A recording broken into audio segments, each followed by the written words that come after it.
I'm your uncle. I'm your uncle. I'm your gay uncle. I'm your drunk uncle. I'm your creepy uncle. I'm your silly fun uncle. I am everybody's uncle. And I am 100% good. Obama said, and I quote, "Everybody is sad when their side loses an election. I'm always happy.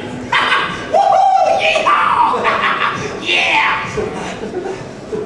Obama said, and I continue to quote, "The day after, we have to remember that we're actually all on one team. We are not Democrats first. We're not Republicans first. We are Americans first. We're patriots first. We all want what's best for our country. Yeah! Fuck yeah! Oh yeah! I'm your uncle! I'm your fucking uncle! U-N-C-L-E! I am your uncle!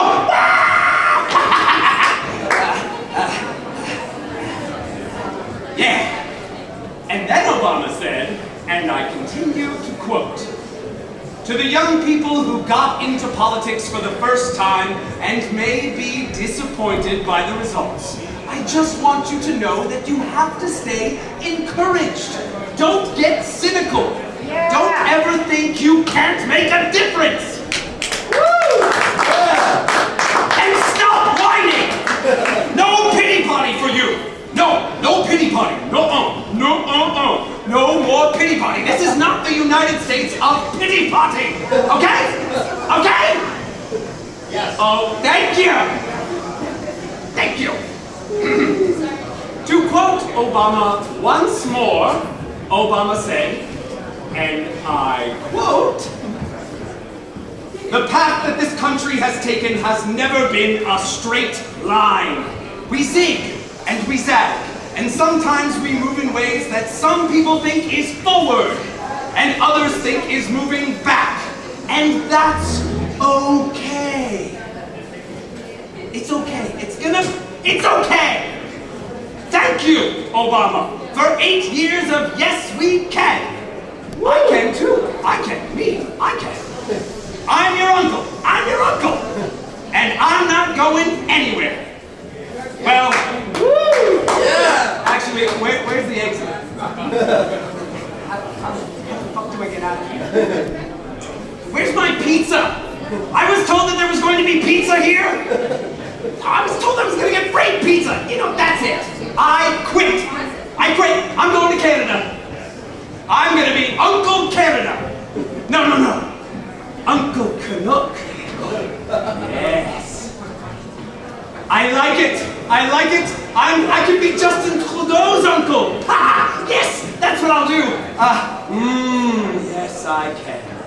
Yes, I can. Thank you. Yay! Woo!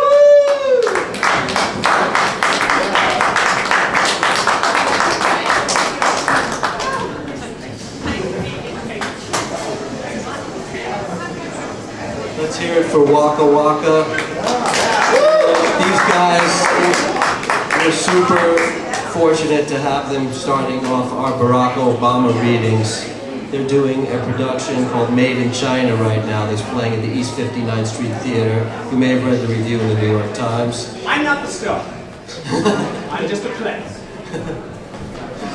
And we encourage everybody to participate. We have about 65 to 70 quotes that are readily available for anyone who wants to come up and read them from our recent president's 8 years in office, and we encourage you to come up and participate.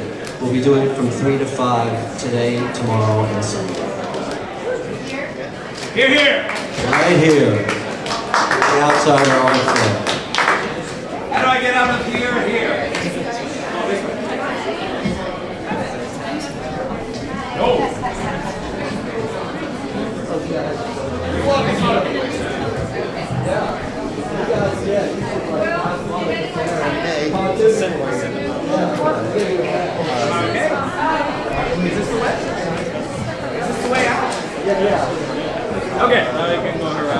I'm gonna go harass him. Wakka Wakka, thank you. I'm here to harass. Hello, my name is Mel. I'm founder of NFT, and I'm sad to be here on this day. So, but great to be reading the words of a great president that we've had for 8 years. And as people have already started saying, we miss him already because the discourse has just already changed and alterably. So I've taken a few selections from his last speech, which was really very beautiful. And I'll start. For 240 years, our nation's call to citizenship has given work and purpose to each new generation. It's what led patriots to choose republic over tyranny, pioneers to trek west, slaves to brave that makeshift railroad to freedom. It's what pulled immigrants and refugees across oceans in the Rio Grande. It's what pushed women to reach for the ballot. It's what powered workers to organize. It's why GIs gave their lives at Omaha Beach and Iwo Jima, Iraq and Afghanistan, and why men and women from Selma to Stonewall were prepared to give theirs as well. So if we're going to be serious about race going forward, we need to uphold laws against discrimination in hiring, in housing, and in education, and in the criminal justice system. Amen. But laws alone won't be enough. Hearts must change. It won't change overnight. Social attitudes oftentimes take generations to change.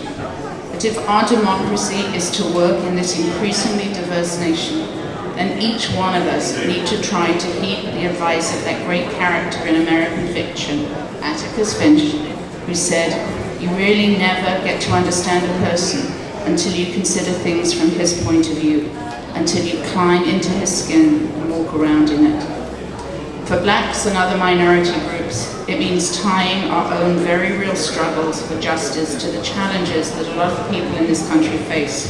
Not only the refugee or the immigrant, or the rural poor, or the transgender American, but also the middle-aged white guy who from the outside may seem like he's got advantages, but has seen his world upended by economic and cultural and technological change. We have to pay attention and listen. And I'll end with what he said: our Constitution is a remarkable, beautiful gift, but it's really just a piece of parchment. It has no power on its own. We, the people, give it power. Thank you.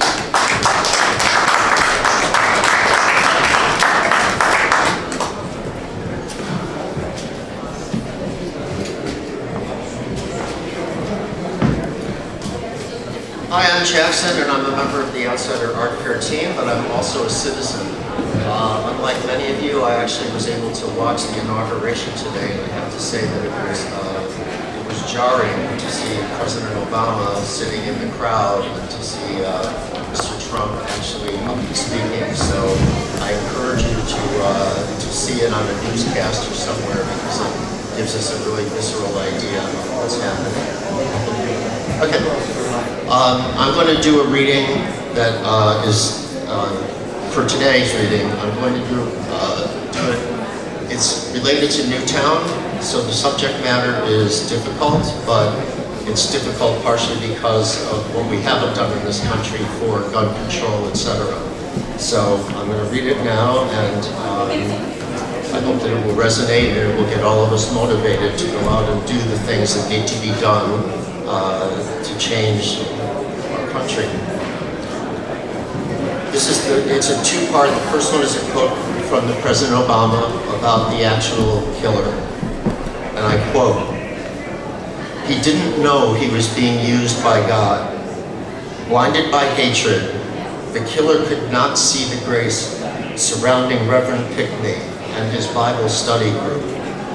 The light of love they shared as they opened the church and invited a stranger to join in their prayer circle. The alleged killer could never have anticipated the way the families of the fallen would respond when they saw him in court. In the midst of unspeakable grief, they had words of forgiveness. He could never imagine that."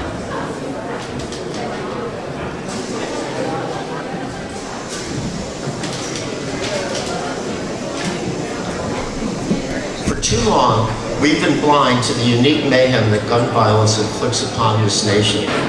Sporadically, our eyes are open. When 8 of our brothers and sisters are cut down in a church basement, when 12 are cut down in a movie theater, 26 in an elementary school. But I hope we also see the 30 precious lives cut short by gun violence in this country every single day. The countless more whose lives are forever changed around them. The survivors crippled, the children traumatized, and fearful every day as they walk to school that the husband who will never feel his wife's warm touch, the entire communities whose grief overflows every time they have to watch what happened to them happen in some other place. The vast majority of Americans, the vast majority of gun owners want to do something about this. Now we see that. And I'm convinced that by acknowledging the pain and loss of others, even as we respect the traditions and ways of life that make up this beloved country, by making the moral choice to change the gun situation, we express God's grace.